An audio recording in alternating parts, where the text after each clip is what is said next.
de retour à Entre nous, exclusivement sur les ondes de TV Radieuse et on continue notre conversation sur le mois de l'histoire des Noirs et je suis super contente d'avoir avec nous l'auteur, compositeur, interprète, slammer Yao, que vous connaissez super bien. Je t'ai vu à Contact Ontario, tu étais en France, là tu repars en France, je pense bientôt? Oui, on repart en tournée en mars. En mars. Puis là, ce que je trouvais vraiment intéressant à Contact Ottawa, tu as présenté un nouveau spectacle, Négritude et métissage, puis je trouvais ça approprié d'en parler. Oui. Je l'ai vu, c'était une vitrine de 20 minutes. Effectivement. Qui n'était pas assez longue. C'est quoi ça, Négritude et métissage, là, exactement? C'est un spectacle de poésie théâtrale qu'on a monté. Essentiellement, l'idée derrière le spectacle, c'était de remettre en scène les textes des grands auteurs noirs du dernier siècle. On parle entre autres de Léopold Sédar Senghor, Aimé Césaire, Daniel Maximin.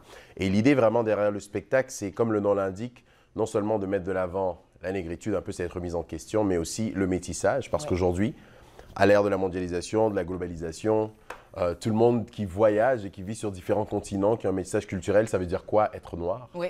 Et dans cette perspective-là, je constate un peu qu'à travers le monde, on a un peu une crise identitaire. Tout le monde un peu se recherche. Donc, de se rendre compte que des textes d'auteurs de l'époque sont encore applicables aujourd'hui. Et l'idée vraiment, le spectacle, c'est le rapprochement. Et je pense principalement à l'une des citations qui m'a poussé à monter ce spectacle-là. C'est la citation de Morin qui dit « Si nous cultivions les convergences plutôt que les différences, il y aurait la paix dans le monde. Ouais. » Et c'est vraiment l'idée derrière ce spectacle-là. Puis c'est génial. Bon, pour avoir vu les spectacles, vous êtes 4 sur scène. Je trouvais ça intéressant. Tu as un homme, quarantaine, blanc. Tu as une femme blanche, tu as de la trentaine. Tu as une jeune femme noire, une jeune fille noire, une ado étudiante qui est sur scène, qui récite ces textes-là. Et les musiciens aussi. On a une claviériste blanche, Marianne Dumas. On a un violoniste noir, exactement, Olivier Philippe-Auguste, que tu travailles très souvent avec. Et pourquoi? Donc, c'est intéressant de voir l'homme blanc, la femme qui récite ces textes-là. Comment la signification pour eux, c'est pas la même. C'était comment justement ce processus-là? C'était l'idée que j'avais aussi derrière ce spectacle-là. Je voulais que chacun puisse interpréter à sa façon ces textes-là. Et c'est clair que c'est différent quand un noir dit le mot nègre et un blanc dit le mot nègre. Exact. Et c'était un peu dans créer ce contraste-là aussi, créer cette remise en question-là, créer ce choc psychologique pour le spectateur, mais aussi pour la personne qui livre le texte, qu'on a voulu faire ça comme ça. On voulait monter aussi cette équité, non seulement en termes de...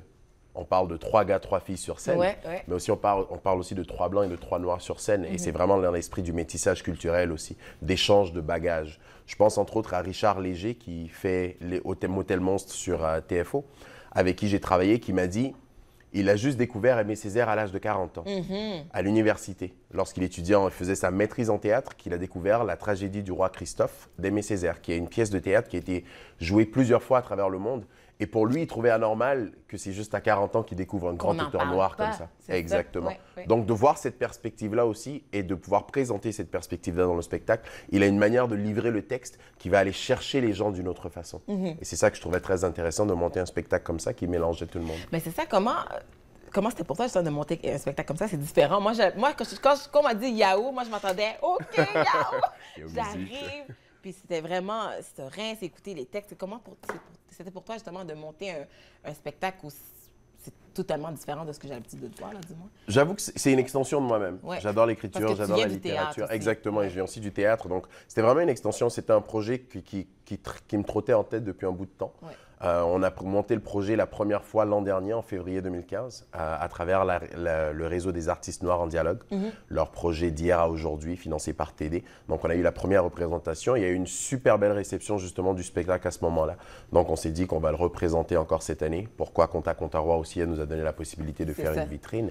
Et monter un spectacle comme celui-là, pour moi, ça va de soi. Ça va de soi lorsqu'on se retrouve dans une perspective où on veut être un acteur culturel, on veut utiliser l'art comme outil de changement social.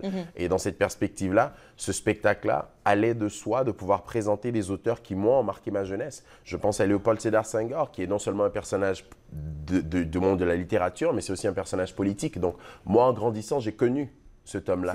J'ai appris cet homme-là à l'école. Mais de venir ici aussi, c'est un peu mon rôle en tant qu'artiste, de partager cette culture-là et de partager cette richesse que j'ai acquise à travers les années.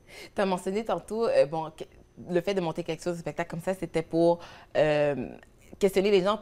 Les gens ne savent pas exactement la définition, qu'est-ce que c'est être noir. Puis bon, le mois de l'histoire noire, ça veut dire quoi être noir pour toi, Yao, justement? Je trouve ça intéressant que tu aies abordé ça.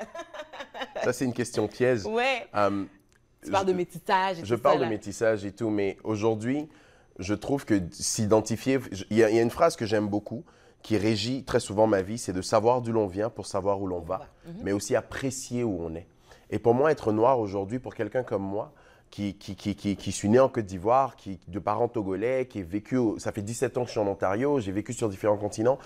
Être noir, pour moi, aujourd'hui, c'est vraiment être cet enfant de l'Afrique qui se redéfinit dans une nouvelle culture et qui partage aussi ses richesses de cette nouvelle culture-là. Donc, c'est ce produit culturel, c'est ce produit historique qu'on retrouve aujourd'hui au Canada et qui se doit non seulement de revendiquer que oui, je suis africain, oui, je suis noir, voilà ce que j'ai appris et voilà ce que vous ne savez pas de l'Afrique, mais qui se doit aussi de prendre la culture d'ici et de se l'approprier et de la partager aussi avec les gens de là-bas pour trouver le meilleur de soi-même et le meilleur de notre culture. Et c'est ça, pour moi, ça veut dire quoi être noir aujourd'hui? Surtout être un jeune artiste noir. C'est vraiment d'être capable de revendiquer ces chapeaux-là et de chercher le meilleur de chacune de ces cultures-là et de le présenter et de mettre la culture noire sous une belle lumière. Mettre la culture noire sous une belle lumière, mettre de l'avant. Puis là, très rapidement, je ne sais pas si tu as entendu sur les médias sociaux, tu sais, aux États-Unis, il y a l'actrice américaine Stacey Dash qui dit des affaires que, bon, les canaux comme BET ne devraient pas exister. Qu'est-ce que tu penses de ça? Parce que là, on parle de mettre de l'avant notre culture noire, justement. Qu'est-ce que tu as pensé de tout ça, là? Ouh, c'est une autre grosse conversation. Très grosse, on pourra en parler pendant longtemps. J'ai un peu une opinion biaisée sur le sujet. Et pourquoi je dis j'ai une opinion biaisée sur les sujets? Bien entendu, on se retrouve à avoir une plateforme avec des chaînes comme BET et tout. Mais ce qui, moi, des fois me déçoit, c'est un peu la ghettoisation, si je peux utiliser le terme, un peu de la culture. Et pendant moi, je sais qu'en grandissant, j'ai écouté BET et tout, mais à un moment, j'ai arrêté d'écouter BET parce que j'en avais marre qu'on résume la culture noire à l'église et... c'était un peu ça, c'était l'église, c'était les vidéos de musique, c'est tout le temps le rap, c'était le temps de hip-hop. Et où est-ce qu'on va, quand est-ce qu'on commence à aller beaucoup plus loin? Dans une certaine perspective, je comprends la notion selon laquelle il faut faire attention à des chaînes comme BET, justement, qui vont toujours mettre de l'avant un seul côté, une seule facette de la culture noire. C'est ça. Mais en même temps, il faut aussi comprendre que, aussi longtemps que la culture noire et les noirs n'auront pas la place, je ne dirais pas qu'ils méritent, ou n'auront pas mais la place qui est représentative de la population que nous sommes dans les médias occidentaux ou dans les médias blancs et autres, on se doit d'avoir ces plateformes d'expression-là. Nayo, on doit déjà aller à la pause. Merci beaucoup. Ça, c'est pour ça entre nous.